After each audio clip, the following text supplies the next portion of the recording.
When planning a payment run, you can start by choosing the list view Unpaid and Overdue. You can mark invoices for payment one at a time,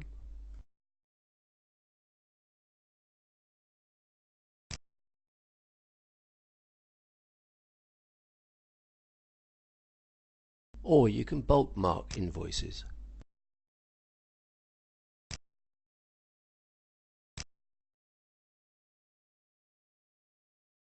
Then choose the Ready to Pay list view to display all the invoices which you can pay using the Sage Financials standard feature.